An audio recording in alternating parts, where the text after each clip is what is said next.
little debate. We have 50 minutes, so it should be okay. And I first would like to apologize for Julie Patarin-Josek. Julie Patarin-Josek would have been in this debate. She has PhD in sociology, but could unfortunately not be with us this afternoon because one of her relatives just passed away.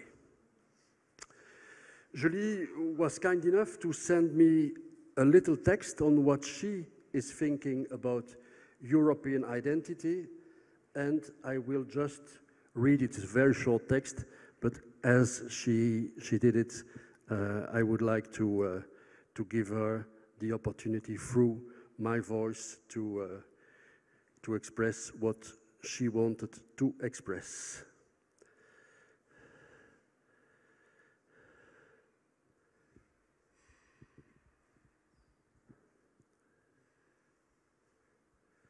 So, and it is Julie speaking. European identity is two things, as to her. One, a set of values. Two, which has been the set of values historically constructed and reproduced through time. The heritage of the European contribution to human space exploration is grounded in the continent's colonial expansion in a way, she said, I developed in my publication as cosmographic.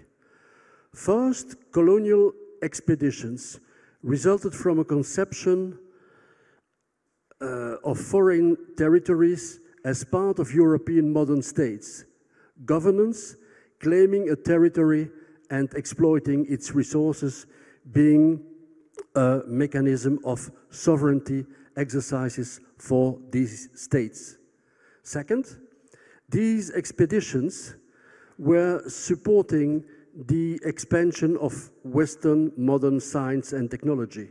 For instance, the knowledge of indigenous flora by European naturalists. Among others, she said, both of these characteristics are incarnated today at various scales of the European Human Space Programme, including in the European Astronauts Corps and the values that embedded during their training and flight experience. Indeed, and she concludes, astronaut training is not only about operational skills, it is about interiorizing and circulating commonly shared values, building up a sense of belonging and an esprit de corps. So that was the intervention, if I may say so, of Julie. And I would start, perhaps, I would start with, if I may, with Piero Bianucci. E dopo questa intervenzione ho immediatamente una domanda a fare a Piero, che va a fare l'intervenzione in italiano. Sì. Piero è laurea in filosofia estetica all'Università di Torino con Luigi Paresson ed autore di circa 30 libri di divulgazione scientifica. È ben conosciuto a Torino ed in Italia. Allora, Piero, per lei esiste la coscienza, o meglio la consapevolezza europea rispetto all'esplorazione spaziale?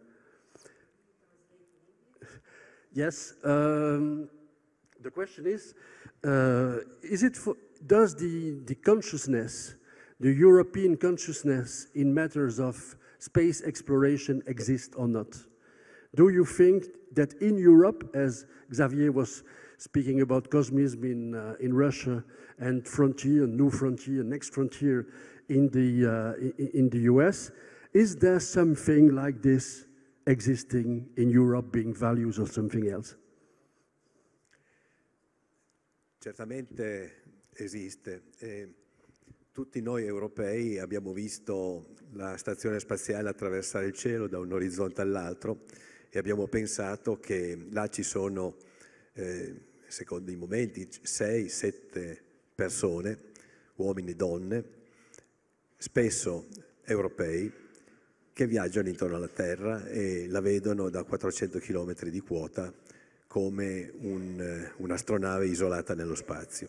Questa coscienza credo ce l'abbiamo tutti e hanno potuto farsela 8 miliardi di persone, perché siamo 8 miliardi sul mondo, la stazione spaziale è praticamente visibile da qualunque luogo, non tutti sanno esattamente che cosa vedono, ma stanno vedendo l'Europa nello spazio, un pezzo di Europa nello spazio. And today I act as a translator. I have the privilege. Piero is a dear friend of mine, so the answer of Piero is yes, for sure, this consciousness exists and is perfectly shown by the fact that 400 kilometers above our heads, there are minimum 6 people that live and work continuously on board this beautiful infrastructure that has been built by all of us, the International Space Station, that can be seen by everybody among these 8 billion people living on our planet. Nel 1986, per la prima volta, grazie all'iniziativa spaziale europea, il mondo ha visto da vicino una cometa, la cometa di Halley, e io ho avuto la fortuna di essere a Darmstadt per fare la cronaca per la televisione italiana insieme con Piero Angela e di scrivere per la stampa. Quella volta l'Europa si è messa al primo posto nel mondo nell'esplorazione. In 1986, I had the privilege to witness with my eyes and report into the Italian television the Halley Comet. E poi cosa hai detto? Sì, questo l'ho detto. And he was reporting for the local newspaper La Stampa about this unique opportunity to see the Halley Comet. È stata una diretta di, credo, 5 o 6 ore, alla fine erano le 2 di notte, c'erano ancora 7 milioni di televisori in Italia accesi sulla cometa. So people were really astonished, continued to watch the television, and it was 2 past midnight, and 7 million people were still watching in Italy the comet. Piero, if I may interrupt you, and to answer the question of Xavier, we try to make a lively debate. Xavier said, cosmism is the way the Russians approach space. New frontier, next frontier is the way the Americans approach space. What do you think? How do we, you see it as a journalist, as a citizen, how could you qualify how we approach space, we Europeans? What should you answer, what should be your answer for that, Piero? That's a question to me? No, it's a question to Piero to continue. Okay. It will come to you. So again, the question was? The question was, how would you qualify what the Europeans are doing in space? It's not cosmism, it's not a new frontier. Yes, I should have done it in Italian, scusi. Che è la qualificazione per l'Europa di essere nella politica spaziale? È di fare il cosmism? No. È di fare il New Frontier? No. Quale è?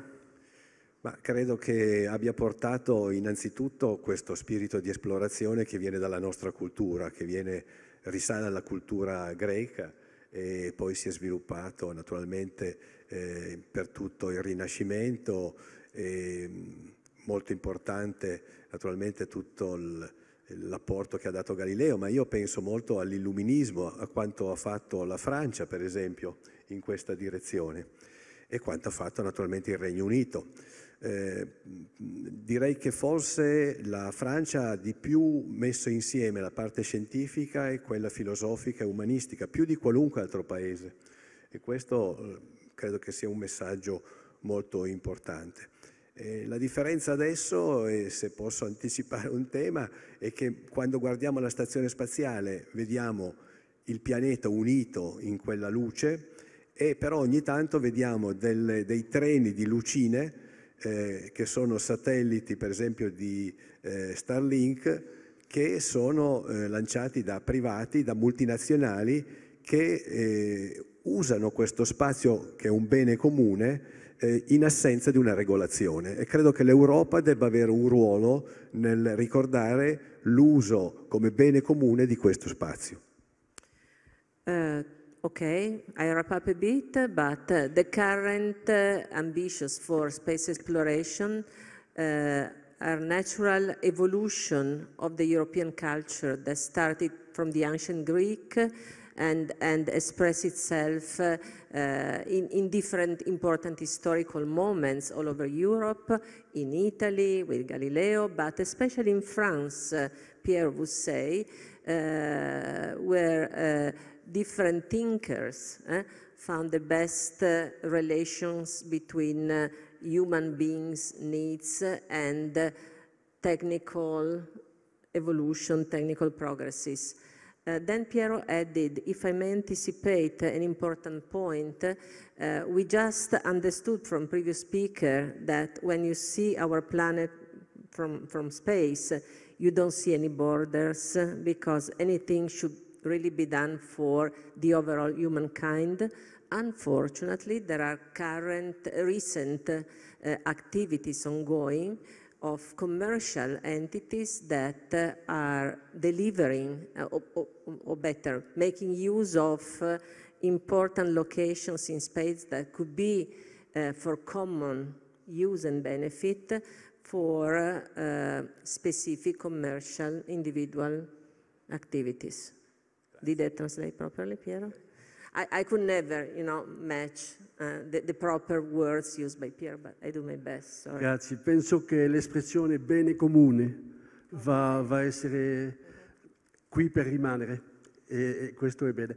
Allora, je ne vous oublie pas Jean-Pierre, mais j'ai une question, una domanda a fare in questo dibattito a Giancarlo Genta. Giancarlo Genta is Professor Emeritus of Constructions of Machines at the Politecnico of Torino.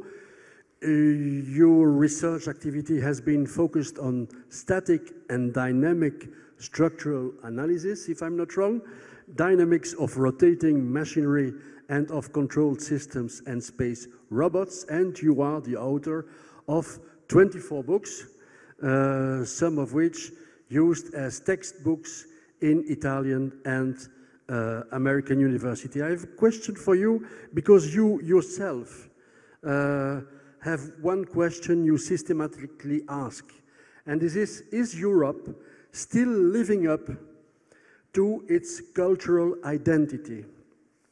Linked to this question, I have another question for you.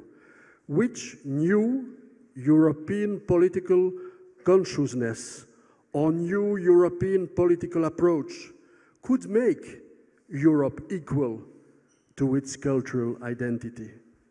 Which event, which new approach? All right. Well, first, 2 words about why I'm here.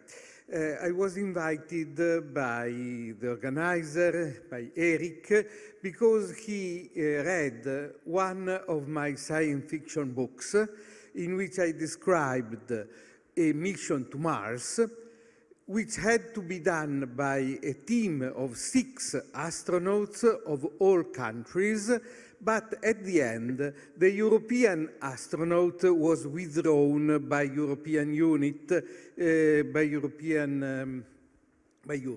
And so they were going only in 5. And Eric asked me, but this is something against Europe? Well, it was not something against Europe. It's just what I fear. And I fear that Europe is betraying its task. Europe didn't have a cosmism of manifest destiny, but in 19th century had something very similar to the manifest destiny. But now, Europe doesn't have any more anything of that. Europe has lost its, we can say, spirit of exploration. In a way, Europe is closing in itself.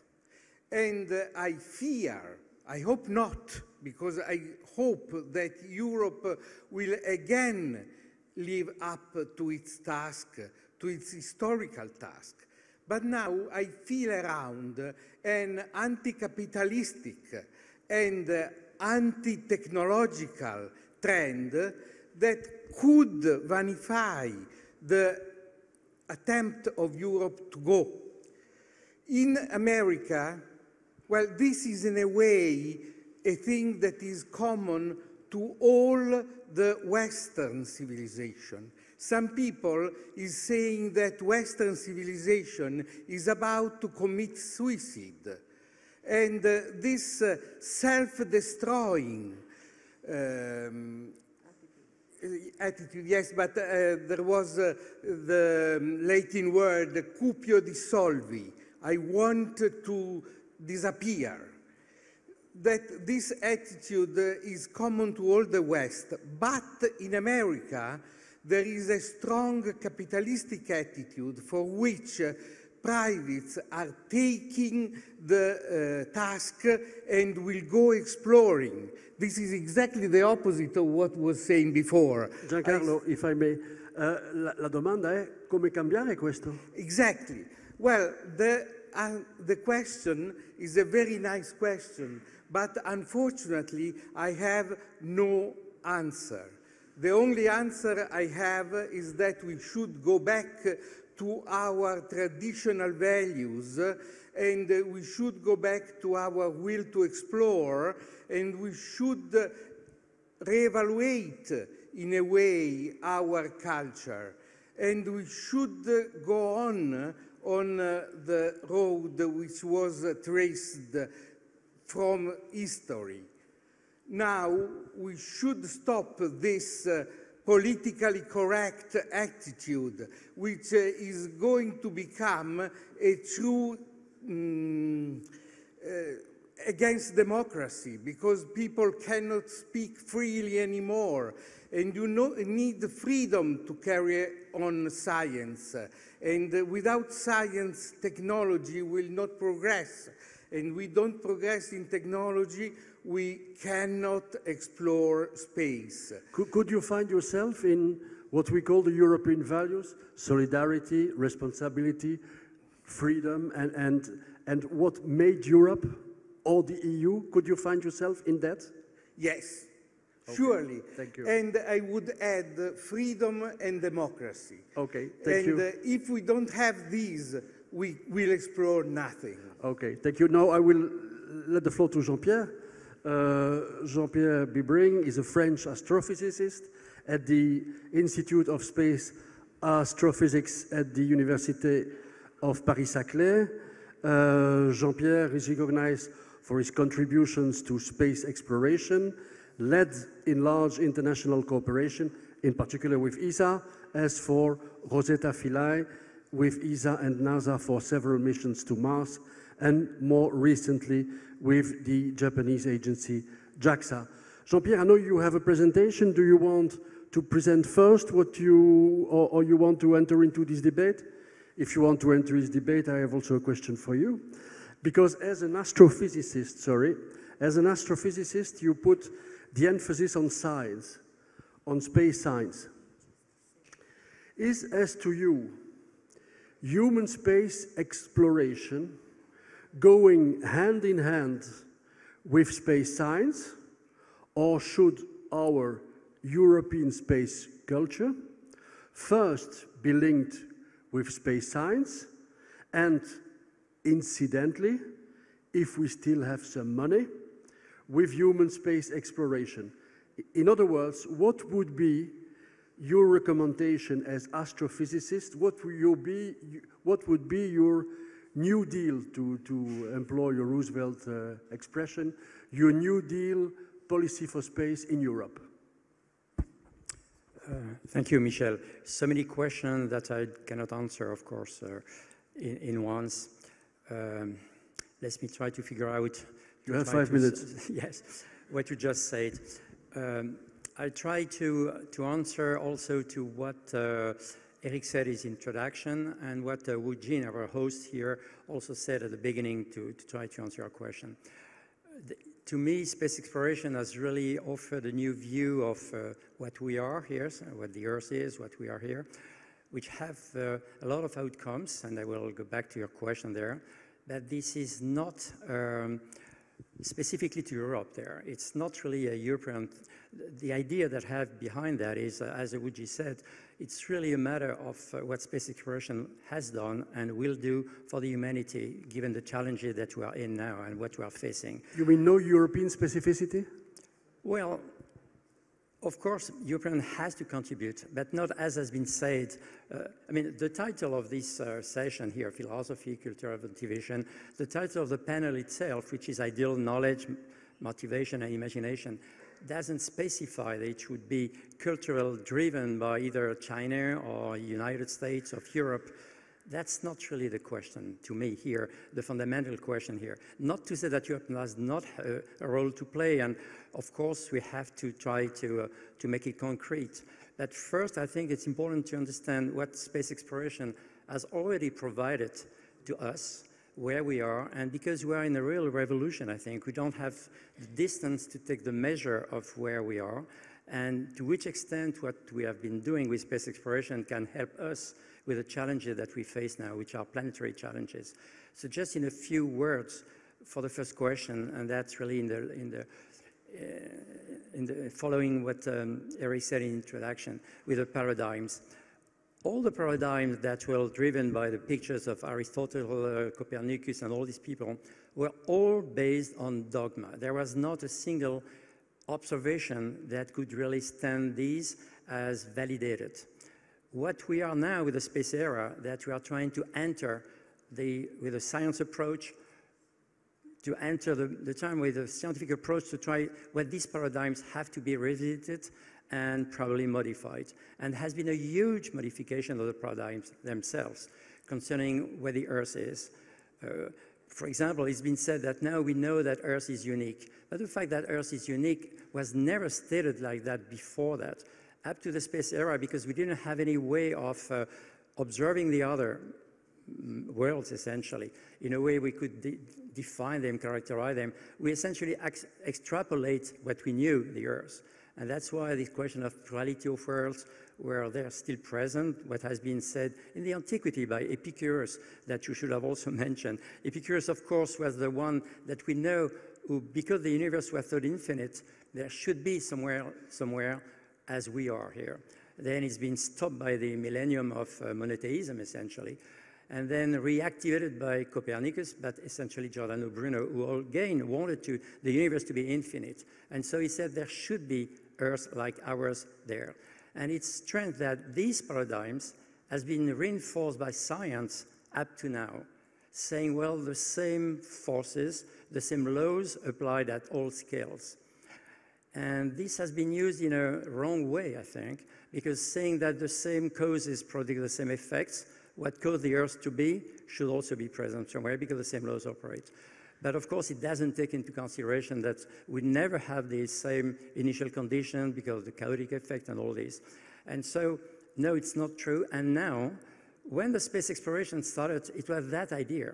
When the first astronauts, which have been shown several times today, showed the Earth like a floating ball in space, they didn't consider that the Earth was different, as we know now, from the other worlds. It was the same floating ball in space. This is it. And it's after the Viking things. Viking was fundamental there because Viking was not launched to search for life. Everyone knew that there was life there because that was the consensus at that time. There was life everywhere. So they wanted to know whether the metabolism of the life was CO2 getting O2 or O2 getting CO2. The question was that question. And Viking was fundamental because it demonstrated that this idea that there is life everywhere might not be true.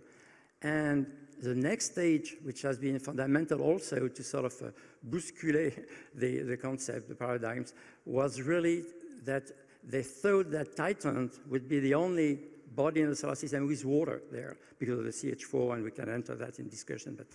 And the Voyager mission has been sent to that. They wanted to know whether, I remember the slides that NASA showed to the Congress to make Voyager there, and you show the arriving of Voyager with geyser and all fish floating in space. It's amazing, because that was early 80s, so it's not prehistory.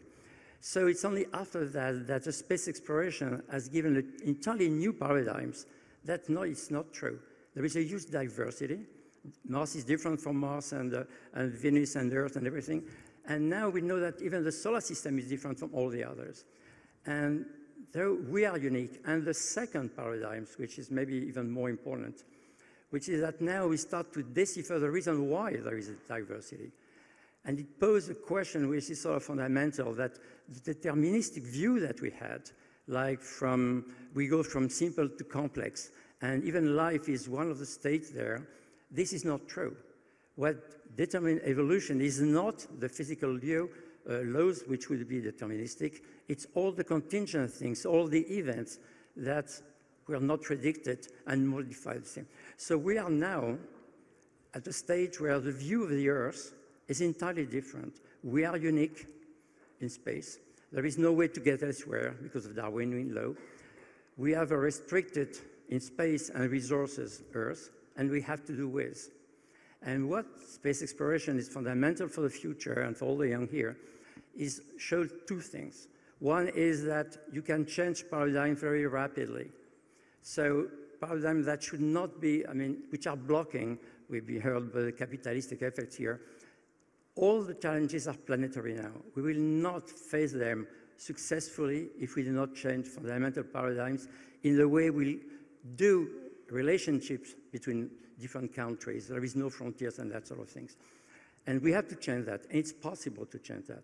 And the real word of importance here, and that's where Europe comes back, is the word of cooperation. We should be against any bloc. It's not by bloc that we will win. Will not be by strength and force against the others. We have to work together, cooperate. And space exploration has demonstrated the value of that, the benefit of that, and the way to practice it. So space exploration is the way to follow exemplarily what cooperation means against confrontation. And that's where Europe comes. Would Europe be the way, as has been said, the way to lead things? No. I am against this idea personally. There should not be any leader. We should really be, all of us, in a process of cooperation, which is not what is being built now, but at the future. I think you started already your presentation, or am I wrong? No, we leave it with the presentation. That will be for tonight. Okay.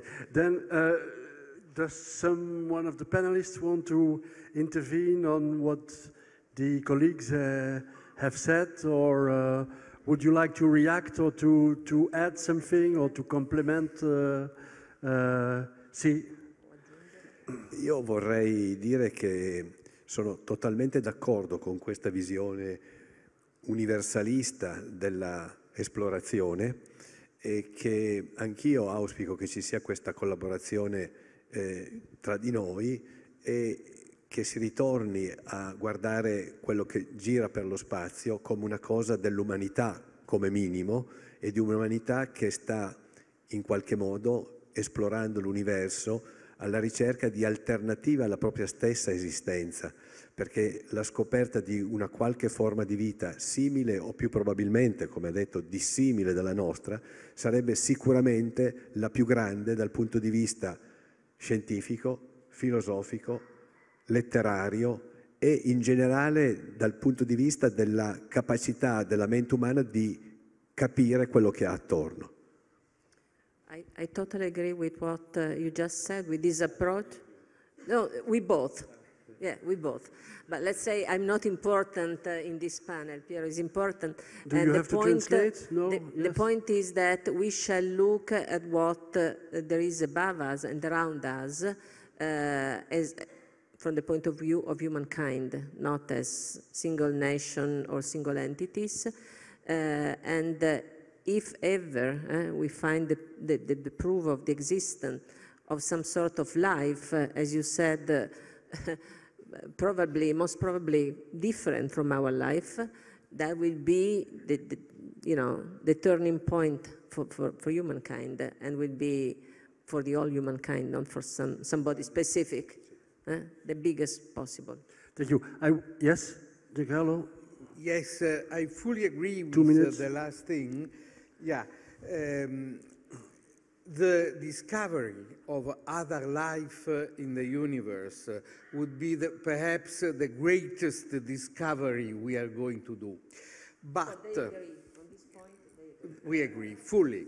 But it is unlikely that we do it by exploring the solar system, because I believe personally that there is no life in the solar system, and perhaps there is, but if there is, it's just at the level of bacteria or slightly more.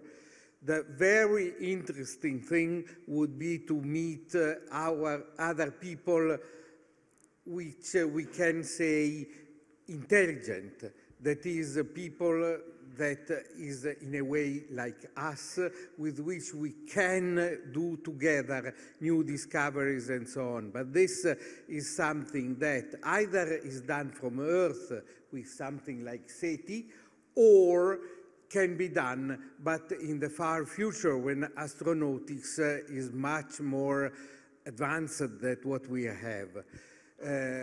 I agree also that cooperation is something that is nice and good, but we need also competition, and competition is something that is carried on by the coming of private for space colonization and exploitation. I know that these words are not politically correct, but in space, colonization and exploitation is something we can do exactly because we don't find other intelligent beings, and so we can colonize Mars or the solar system. Grazie. I don't know if we are alone in the universe, but I surely know that we are not alone here.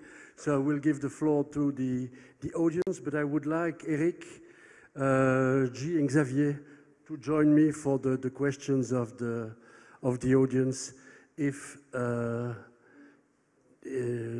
are, but I think there are some questions. And yes, Eric, here and there you have to listen also.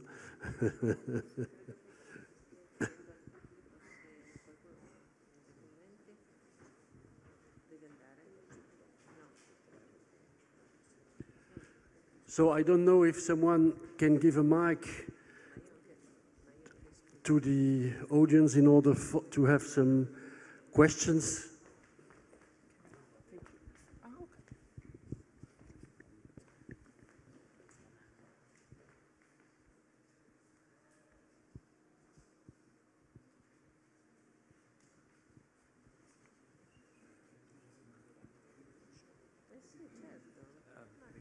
Hello, I'm Franco Malerba. I flew in space some time ago. And I participated to this effort, by the way, at the beginning. I'd like to make a comment on the European value, say. In my experience, we've seen that European astronauts usually fly alone on the space station. There have practically never been more than one nationality on board of the International Space Station. And this makes it that when there is Pesquet on board, all the French are interested, cheering, committed to watch TV, etc. When it's Samantha, it's the Italians. When it's Alan Guest, it's the Germans. One thing that with an autonomous capability would finally happen is that we have a European crew where there are different nationalities working really together. And this, I think, would be an added value, would be perhaps also something that would help Europe identify itself in a common project, in something that can be referred as really European. I believe that this is something to be thought of. I believe that Jean-Jacques Dordain, in fact, once said, well, we should fly two Europeans together to enhance this vision of Europeanism on board, but it doesn't happen too often, as a matter of fact. I had the chance to fly with Claude Nicollier. At that time, we wished the happy National Day to the Swiss. It was the 1st of August, and we are both on Atlantis. I don't know if this made Switzerland and in Italy more friendly together, but anyway. So this is a point I wanted to raise. The other one is, of course, competition. I believe that when we compare ourselves with other faring nations that, like the United States, after all, like China, and we know that we are not at the same hype.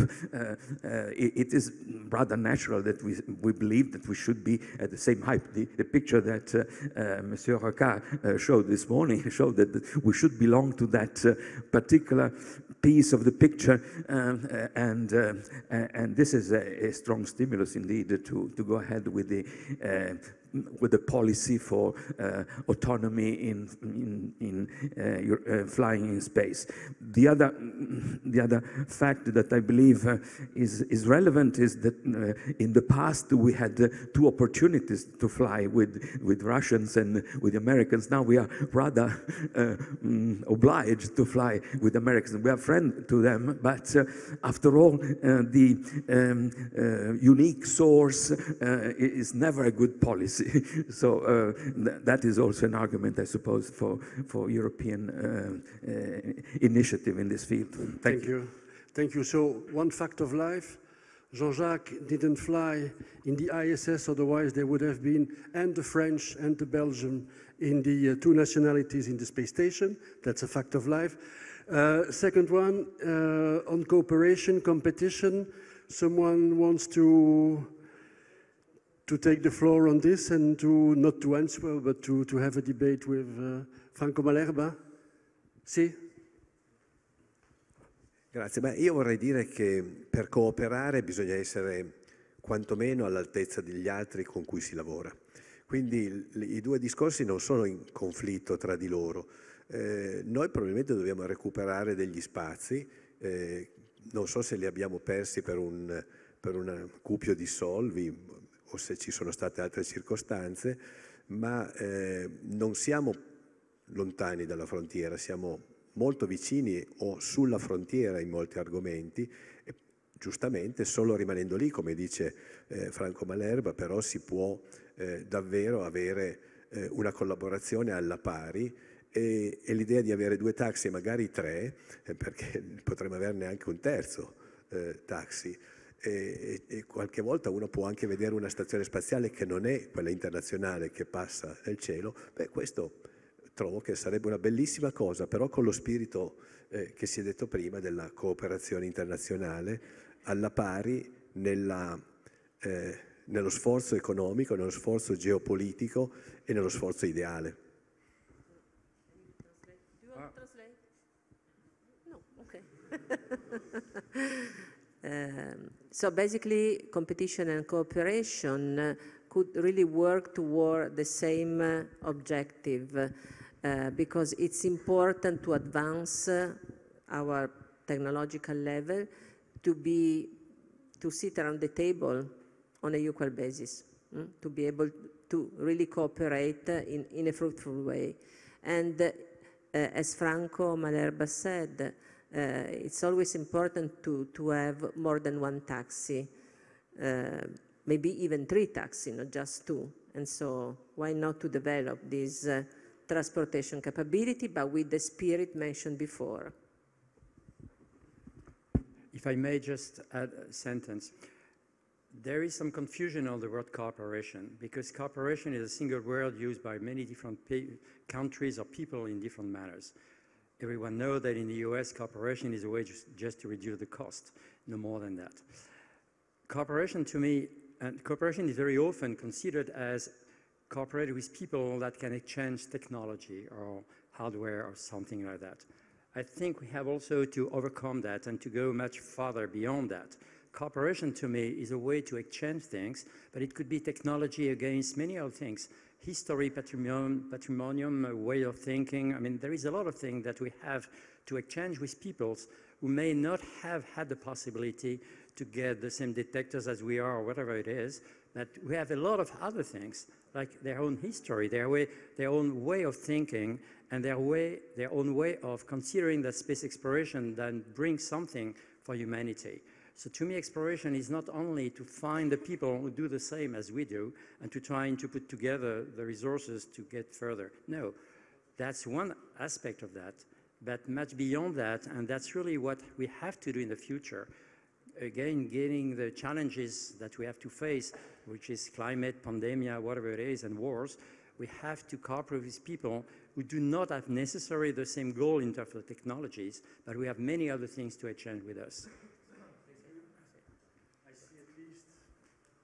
One question in the room. Other ones, don't be shy. It's the occasion. Per il Giovanni di Torino. Okay, I'm not shy. Yes, I'm not shy. in spirit okay. you are. So. There is something I regret in this discussion, is that our speakers did not speak of something that I think is very important in the history of mankind. Okay? Who were the first explorer in the earth? They were European. They are Portuguese, Spanish, Italian, with Marco Polo, and there was many of those guys. No one else did that, okay? After some years, the European people immigrate to America. That's an exploration also. And they create America. And those America took over their wish of exploring the things. That is the main reason why they are exploring today space. So I think that the motor of exploring, of discovering things, of discovering new ideas, new theories, anything new, okay, is basically European. So we have the motor, all right? We have the motor to make exploration. The only problem is that we have brakes. We have brakes, you know? So many people say, oh, those guys who explore, they are elites, and we are against elites, and so we are to fight them and so forth. So all this kind of mixture, okay, in our societies give way to those brakes. So our problems, I think, is not to create other motors, maybe, but okay. It's just to analyze those brakes and try to diminish them. Thank you. So the idea of expansion that was also a little bit referred to by Julie in her text. But I remember, Xavier, you said during our workshops, you mentioned also this idea of expansion, and I can give you the floor. Okay. Yes, Claude, indeed, the origin of exploration came from Europe, in a sense, you're right. When you say we exported that to the US, etc., I think it's a bit more complex than that. I think, never forget, what struck me in looking at this, and that when these notions emerged, whether in Russia or in the United States, these were times where Europe, through the United Kingdom, was imposing a new deal, a new social deal based on the Industrial Revolution. And at some point, for the US, it was about creating its own identity apart from that. And for Russia, it was regaining its own identity apart from that. And you had a scission at some point. And these people said, it's in our own identity reinvent this exploration drive in a sense. And then there was both a push by the history of Europe, and you mentioned the name of countries, Portugal, Italy, Spain, etc. That's for sure. But at the same time, there was the necessity to disconnect from this and reinvent something else. That's what the US did, by the way. All what I mentioned, Manifest Destiny, Frontier, these are not Latin ideas. They are Anglo-Saxon ideas based on the fact that they wanted to quit the ancient Anglo-Saxon world and invent a new Anglo-Saxon word, I would say. And in Russia, there was some sort of similar relationship with it. So it's a bit complex. Secondly, if I follow you, we would have a hard time explaining why in Europe we stopped this. And we stopped this quite a long time ago, in fact.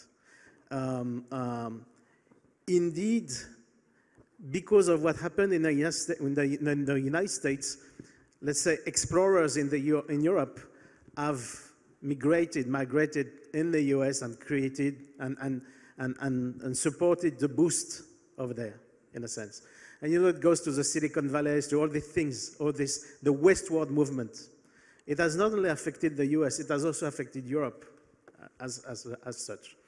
And you had indeed, and I go back to your word, Giancarlo, you mentioned the fact that there is a very different state of mind when you go to the US and confront with the notion of progress, scientific, technological progress, and when you look back to Europe and confront with the similar scientific and technical progress. It seems like there has been a disconnection in Europe between technical progress and human progress. There is this notion that progress may be dangerous at some point. And it's still the case today. And this is affecting the way we're seeing space here and the way space is being seen in the US and elsewhere. It can be reconciled, but it goes back to your speech, Michel. We have to re-inject some European values in this debate without preventing the debate to exist, without injecting negative values, but European values, which is different. So I think I would be more milder than you on the opposition between the two things. Thank you, Xavier. Yes, I think that the notion of progress, it's even another debate. I think that since 50 years, we in Europe mostly are looking to ourselves.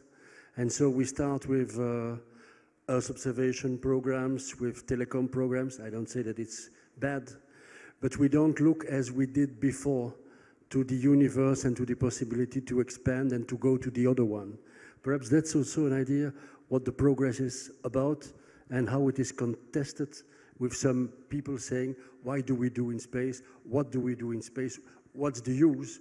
But when they look to Earth observation, meteorology, telecommunication, then they agree. So they agree to one progress, but not to the other one. Yes, Jean-Pierre?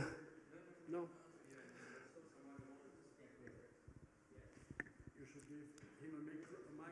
Hello? Hi, sorry, there is one question here. Scusi. Okay, hi, I'm Valentin. I'm an artist from Austria. And two things I want to mention. It was mentioned that like cooperation and competitions are two different things. Sorry, can you stand and we hear you better if you stand? Sorry. Oh, okay. It was mentioned that competition and cooperation are two different things. I don't get it really, why it doesn't mean for me that competition and cooperation have two different things, because you can have cooperation while having competition. And another thing was mentioned that we can exploit other planets, but I really don't get it if we should exploit, but we also exploit our own planet and whoops, now we have climate change. And is there a possibility that something will happen outer space if we are starting exploit more and more? That's the question. Thank you. Who wants to take care of this? Not everyone. Giancarlo? I fully agree that competition and cooperation are not one against the other. Depends on what you mean by competition and what you mean by cooperation. I fully agree that we must cooperate for going to space, not only among spacefaring nations, but also to help to cooperate with non-spacefaring nations to help them to become spacefaring nations, or at least to participate to this expansion to space. What I mean by competition, I mean that if you have several developers of a certain technology that compete among each other, you will have surely something which is more affordable and so on. The decrease of the cost of launching to space that we have seen this morning happened when private entered into the space market, and competing one against the other could lower the cost of going to space. I remember what Robert Zubrin was saying about cost of going to space, and it is that the federal way, American obviously, of rewarding people who works for the government is against the possibility of reducing costs, because if a company that works for the government cannot get more money than a certain percentage of the cost, will tend to increase the costs and to use for each thing the most costly component.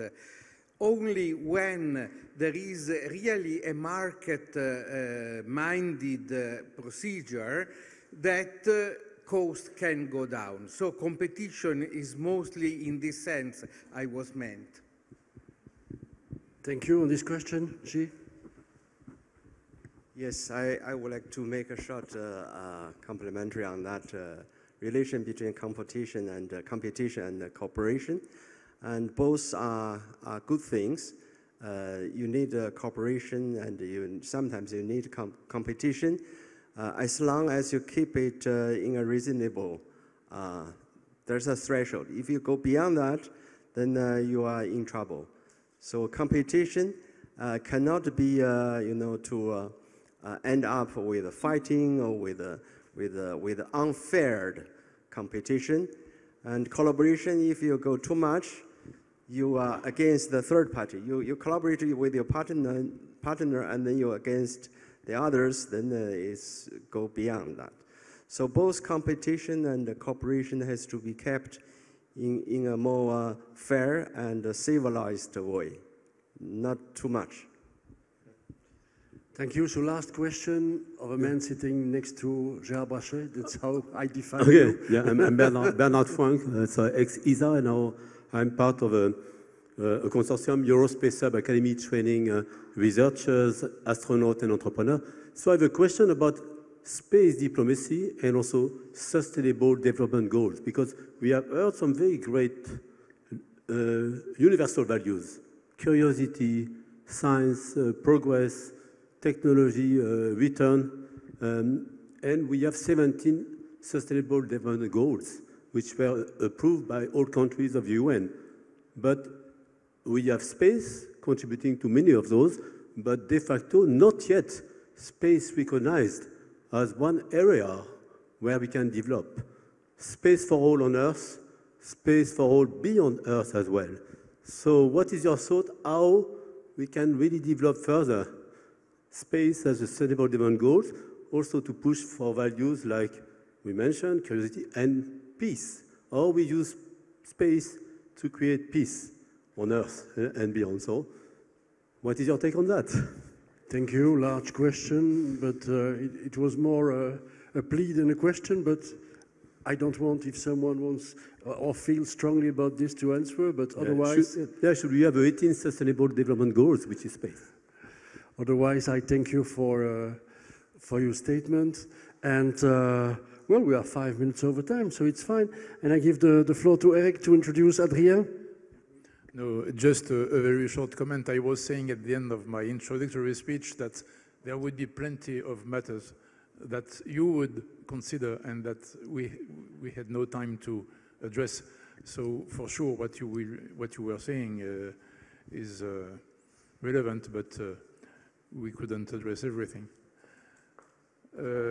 So I think it's time to close, not exactly the session 1, because we have still one thing to do, but to close this panel and to thank the participants. And now I'm